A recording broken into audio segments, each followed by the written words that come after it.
কাউনির পায়েস কখনো খেয়েছেন কিনা জানি না, অসম্ভব মজার একটা রেসিপি।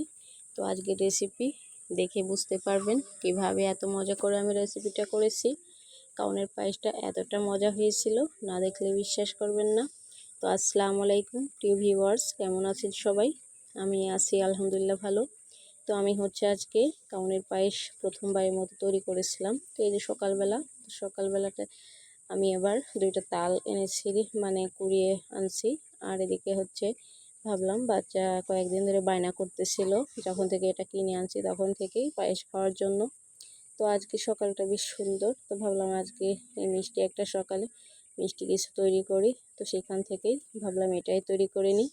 তো দেখুন আমি এখানে মানে আমি যতটা কিনেছিলাম সবটুকু পানি দিয়ে কিছুক্ষণ সুন্দর করে ভিজিয়ে রেখে দেব। আর এটা কিন্তু অনেক সুন্দর করে ধুয়ে নিতে হবে, মানে একটু ডলে ডলে ধুতে হবে যাতে করে সুন্দর করে পরিষ্কার হয়। তো প্রিয় আপু ভাইয়ারা যেখান থেকে আমার ভিডিওটি দেখা শুরু করেছেন, অবশ্যই একটা লাইক দিয়ে পুরো ভিডিও জুড়ে থাকবেন, না দেখলে কিন্তু বুঝতে পারবেন না আমি খুব সহজেই কিভাবে কাউনের পায়েসটা তৈরি করেছিলাম।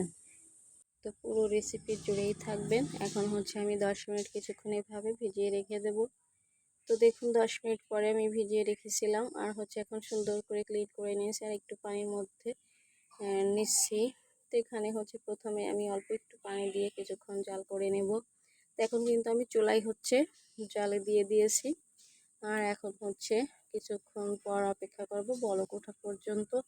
তো প্রিয় আপু ভাইয়ারা যেখান থেকে ভিডিওটি দেখতেছেন কমেন্টে জানাবেন, আর আমার ভিডিওটি কেমন হয়েছে অবশ্যই কমেন্টে জানাবেন।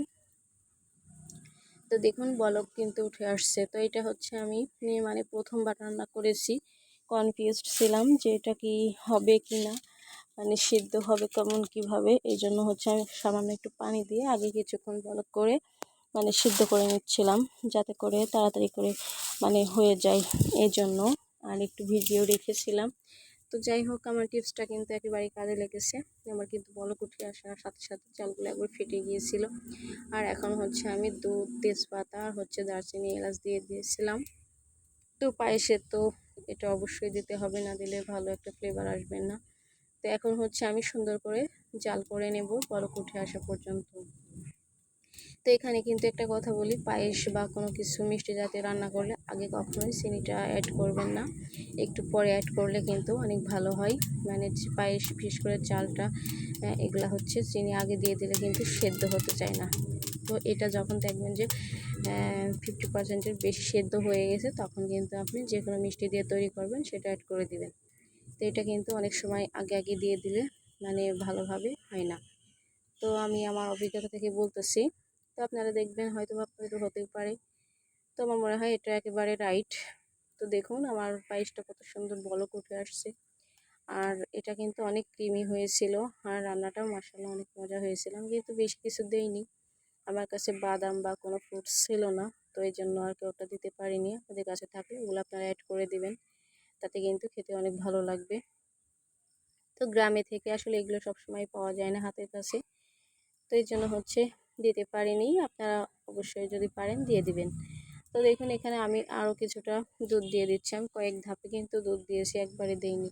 মানে একটু জাল দিয়েছি, একটু বলক তুলেছি, আবার একটু দিয়েছি, এভাবে করে আমি 3-4 বার দুধ দিয়েছি। তাহলে কিন্তু কি সুন্দরভাবে মানে একটা অন্যরকম একটা স্বাদ আর ভালো একটা ক্রিমি ভাব আসছিল।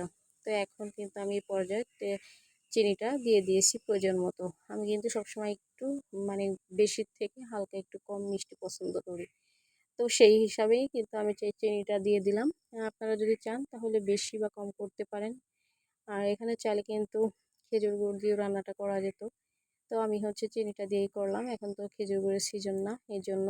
তো দেখুন আমার পায়েসটা কিন্তু আমি ভালো করে নেড়ে চেড়ে চিনিটা গলিয়ে নিচ্ছি। তো প্রিয় আপু ভাইয়ারা, আমার ভয়েসে যদি কোথাও কোনো ভুল হয়ে থাকে তাহলে অবশ্যই সেটা ক্ষমা দৃষ্টিতে দেখবেন। আর সবাইকে রিকোয়েস্ট করবো, আমার এই ছোট্ট চ্যানেলটা প্রথমবার দেখলে অবশ্যই চ্যানেলটা সাবস্ক্রাইব করে বেল আইকনটি বাজিয়ে নিত্য নতুন ভিডিও দেখার সঙ্গেই থাকবে। তো দেখুন আমি মানে একটু ধৈর্য সহকারে একবার চুলাটা আস্তে করে দিয়ে জাল করে নিচ্ছিলাম, কারণ বেশি জোরে কিন্তু জাল দিলে যে কোনো বিশেষ করে এগুলো জাতীয় জিনিসগুলো খেতে ভালো লাগবে না। তো একবার আস্তে আস্তে জাল করে দিলে এটা কিন্তু মানে অনেক ভালো লাগে। তো দেখুন এই শেষের পর্যায়ে কিন্তু আরও কিছুটা দুধ হচ্ছে দিয়ে দিলাম। তো দুধটা দিয়ে আমি আরও দেখুন সুন্দর করে নেড়ে নিচ্ছি।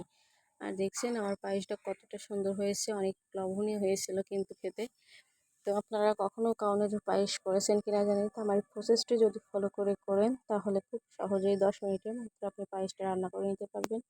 আর আমার মতো করে যদি দুধ এভাবে অ্যাড করে দিয়ে রান্না করেন তাহলে কিন্তু আরও মজা হবে খেতে। তো দেখুন আমার পায়েসটা একেবারে পারফেক্ট, আর দুধটা অনেকটা ঘন হয়ে আসছিল। তো দেখুন আমার পায়েসটা প্রায় হয়ে আসছে। তো আপনারা এই পর্যন্ত যারা যারা ভিডিওটি দেখতে দেখতে চলে আসছেন আমার সাথে, হয়তো বা এখনও লাইক দিতে ভুলে গেছেন, প্লিজ একটা লাইক দিয়ে দিবেন। আপনাদের একটা লাইক আমার এই ছোট্ট ভিডিওটা আরও 10 জনের কাছে পৌঁছাতে অনেক হেল্প করবে। এই জন্যই এত রিকোয়েস্ট করি সবাইকে লাইক দেওয়ার জন্য। তো যাই হোক আমার পায়েসটা কিন্তু প্রায় হয়ে আসছে, মানে আমি চুলা থেকে হচ্ছে নামিয়ে নিয়েছি। আর এখন মানে চুলার উপর রেখে চুলাটা বন্ধ করে দিয়েছিলাম। আর এখন হচ্ছে এই মানে ইয়াটা দিয়ে তারপরে হচ্ছে আমি এইভাবে কিছুক্ষণ নাড়াচাড়া করছিলাম। তাতে কি হবে, পায়েসটা বেশি ঘন হবে আর অনেক সুন্দর দেখা যাবে, খেতে কিন্তু অনেক ভালো লাগবে। তো চেষ্টা করবেন এরকম একটু করার জন্য, 2-3 মিনিট করলেই কিন্তু পারফেক্টভাবে হয়ে যাবে। তো আমার পায়েসটা হয়ে গেছে, বেশ কিছুক্ষণ সময় ধরে আমি রান্নাটা করেছিলাম। আর এই যে আমি হচ্ছে 3-4 মিনিট রাখার পরে হচ্ছে পায়েসটা এই যেরকম হয়েছে। আর এখন হচ্ছে আমি একটা বাটিতে তুলে নিচ্ছি আমার পায়েসটা। তো পায়েসটা কিন্তু মাশাআল্লাহ অনেক মজা হয়েছিল খেতে, দেখেই বুঝতে পারছেন কতটা লোভনীয় হয়েছিল। তো এখন হচ্ছে আমি সুন্দরভাবে বাটিতে পায়েসটা উঠিয়ে নিচ্ছি। তো এই যে দেখুন চামচে লেগে আছে, দেখেই বুঝতে পারতেছেন যে কতটা সুন্দর হয়েছিল পায়েসটা। তো যদি ভালো লাগে তাহলে এই প্রসেসটা ফলো করে একবার হলে ট্রাই করবেন। আর আমার পায়েসটা কিন্তু একবারেই রেডি এখন খাওয়ার জন্য। এই যে দেখুন কতটা লোভনীয় দেখাচ্ছে। যারা ভিডিওটি এতক্ষণ ধৈর্য ধরে দেখলেন সবাইকে অসংখ্য অসংখ্য ধন্যবাদ। আমার পক্ষ থেকে রইল অনেক অনেক ভালোবাসা। সবাই ভালো থাকবেন, সুস্থ থাকবেন। নতুন কোনো ভিডিও নিয়ে চলে আসবো আপনাদের মাঝে। তো আজ এ পর্যন্তই। আসসালামু আলাইকুম, আল্লাহ হাফেজ।